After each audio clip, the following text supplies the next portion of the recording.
안녕하세요 학생 여러분, 반갑습니다. 민우쌤입니다. 우리나라는 사계절이 뚜렷한 특징이 있습니다.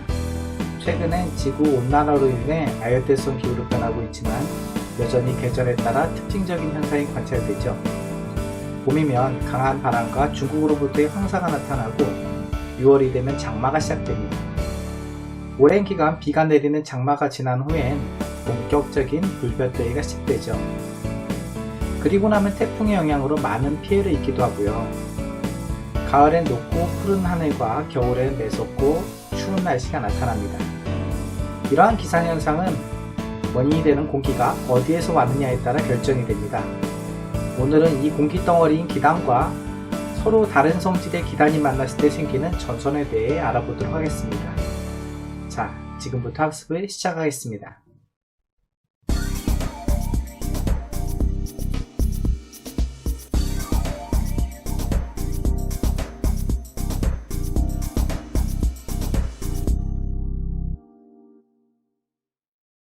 자, 먼저 기단에 대해 배워보도록 하죠. 이 기단의 개념과 우리나라에 영향을 미치는 기단의 특징들을 살펴보도록 하겠습니다. 본격적인 내용에 들어가기 앞서 한 가지 먼저 생각해 보도록 하겠습니다. 사막과 바다에 있는 공기의 성질은 어떤 차이가 있을까요? 각각의 특징들을 먼저 살펴보도록 하겠습니다.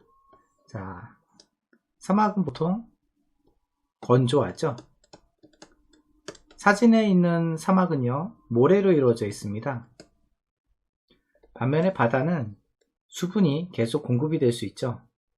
그로 인해서 사막에 머물러 있는 공기는 습도가 낮고 바다에 머물러 있는 공기는 습도가 높게 되는 것입니다.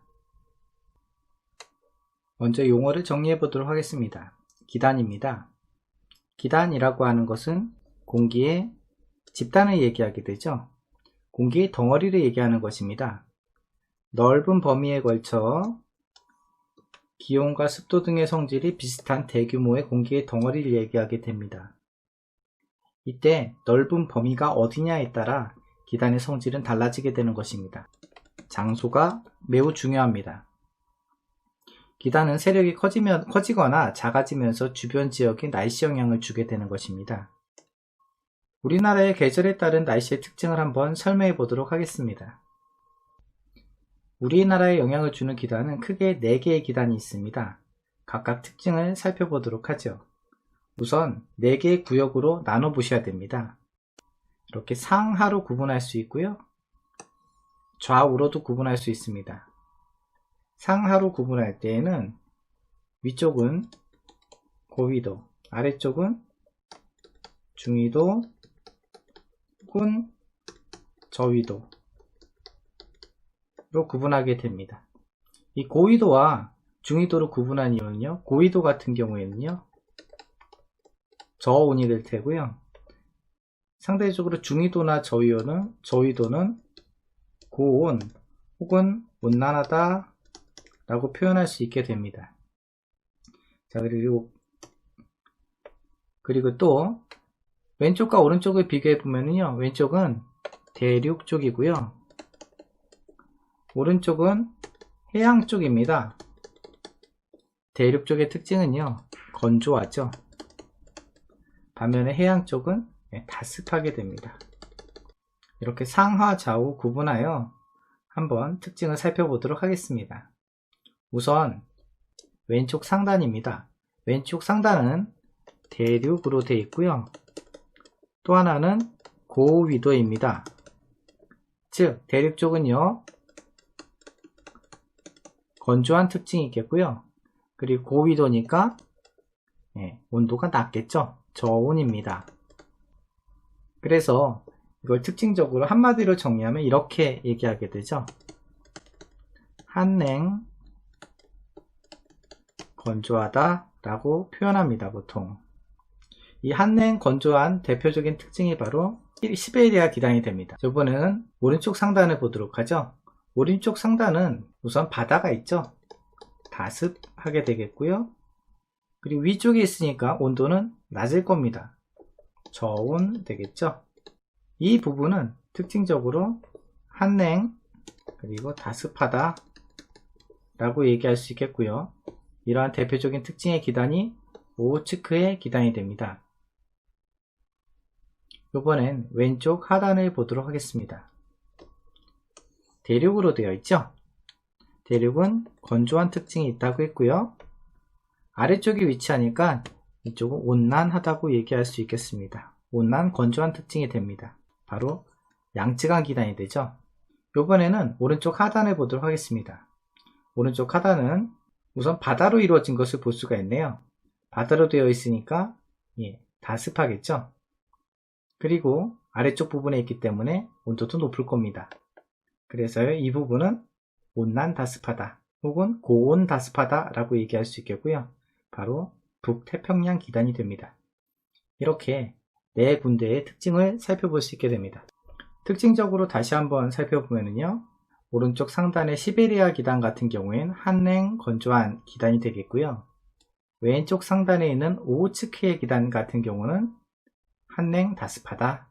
왼쪽 하단에 있는 양쯔강 기단 같은 경우에는요, 온난 건조하다 얘기할 수 있겠고, 마지막으로 오른쪽 하단에 있는 북태평양 기단 같은 경우에는요, 고온 다습하다 라고 얘기할 수 있습니다.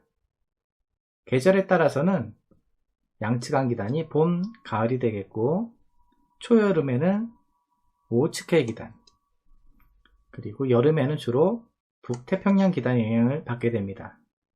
마지막으로 겨울에는 시베리아 기단의 영향을 받게 되겠죠. 각각의 명칭인 시베리아, 오호츠크의 양쯔강, 북태평양은 각각 지역의 위치를 얘기하게 됩니다. 이것을 표로 정리해 보겠습니다. 우리나라의 사계절의 특징을 정리해 보자 라고 되어 있죠. 봄철은 일반적으로 온난하고 건조합니다. 그래서 산불도 많이 나죠. 이동성 고기압과 저기압의 영향을 받는다 라고 되어 있죠. 이때 주로 영향을 주는 기단이 방금 얘기한 양쯔강 기단이 됩니다. 양쯔강 기단은 지도에서 위치를 봤을 때 이 부분에 위치하는 거 있죠. 여름철입니다. 여름철은 남동 계절풍이 분다고 되어 있네요. 남동 쪽에서 부는 계절풍을 얘기하게 됩니다. 그리고 무덥고 습합니다. 왜냐하면은 지역적으로 봤을 때 바다에서 불어오는 바람이거든요. 굉장히 습도가 많습니다. 더군다나 여름철 같은 경우에는 아래쪽에서 불어오는 남동 계절풍이기 때문에 온도가 높은 기단이 영향을 미치게 되는 것입니다. 대표적인 특징이 초여름 같은 경우에는 오호츠크의 기단이었고요. 이 오호츠크의 기단은 장마전선과도 관계 있습니다. 그리고 이 장마가 끝나고 나면 본격적인 여름이 시작이 되죠. 이 여름과 관련된 것은 바로 북태평양 기단이 됩니다. 가을철이 됩니다. 선선하고 건조해지죠. 이동성 고기압과 저기압의 영향을 받아 날씨 변화가 심합니다.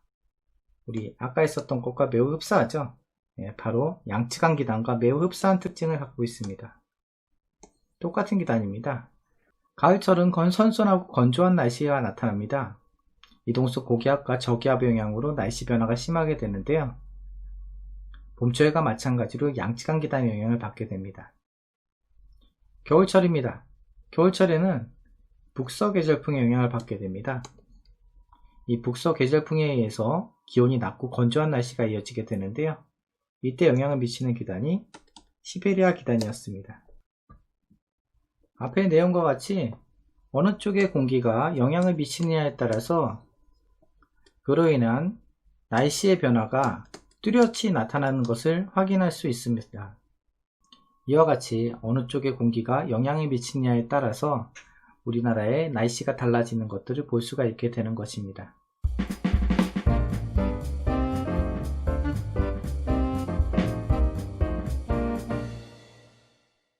표로 정리하면 다음과 같습니다. 시베리아 기단은 한냉 건조한 특징을 가지고 있습니다. 한냉하다라고 하는 것은 추운 것을 얘기하죠. 건조한 것은 지역적으로 습도가 낮다라는 것을 얘기하게 됩니다. 그래서 우리나라가 이렇게 위치했을 때 시베리아 기단에 영향을 받는다라고 하는 것은 위쪽에 차가운 공기가 우리나라에 영향을 미쳐서 날씨가 추워진다라는 것을 알 수 있겠죠. 두 번째, 오호츠크의 기단은요, 한냉 다습하다고 얘기했습니다. 자, 고위도, 우리나라보다 고위도에 위치한 오호츠크의 기단이 우리나라에 영향을 미치게 되는 경우에는 기온은 떨어지게 되죠. 반면에 바다에 습한 공기가 오기 때문에 수분이 많이 공급되는 것을 볼 수 있습니다. 이러한 경우 초여름에 보통 나타나는 현상이 되는데요. 동해안의 저온 현상이 바로 대표적인 특징이 됩니다. 그래서 특징은 한냉, 다습하다 얘기하게 됩니다. 세 번째는 양쯔강 기단이었습니다. 양쯔강 기단은 이 아래쪽에 위치했었죠. 여기서 특징이 상대적으로 온도가 높아지게 되고요. 그리고 대륙 쪽에서 만들어진 기단이기 때문에 건조한 특징을 갖고 있게 됩니다. 우리나라에는 보통 봄, 가을에 영향을 미치는 것을 볼 수 있습니다. 우리는 황사 때문에 봄에만 영향을 미친다라고 생각하고 있는데 그렇지 않습니다. 가을에도 영향을 미치게 됩니다. 마지막으로 북태평양 기단이었습니다. 북태평양 기단은 아래쪽으로부터 올라오게 되죠. 그래서 남동쪽에서 부는 남동 계절풍이 불게 되는 것인데요. 이때는 기온이 높고 다습합니다. 여름철에 영향을 미치게 되는 기단이 되는 것이죠.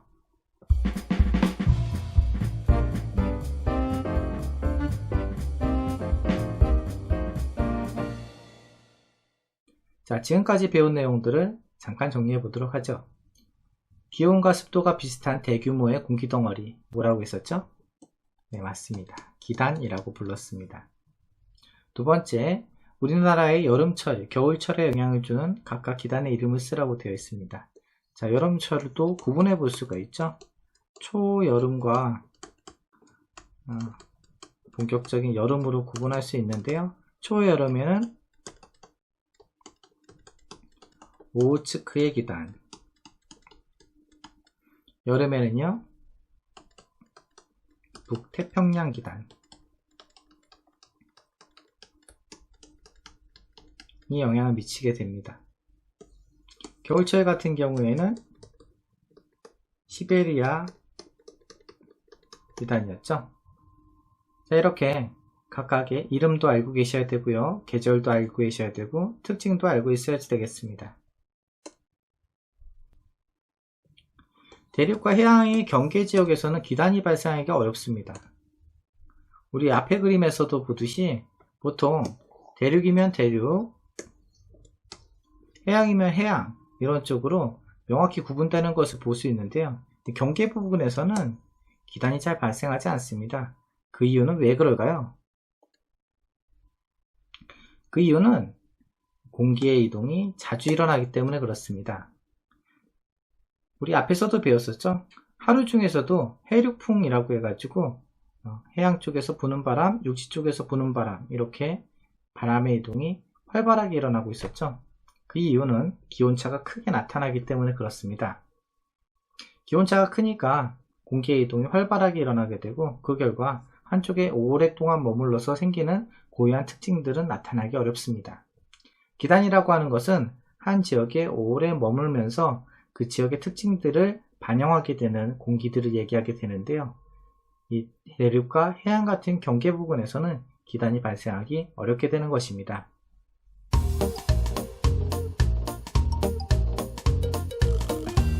자, 오늘은 이렇게 기단과 전선에 대해서 먼저 살펴봤습니다.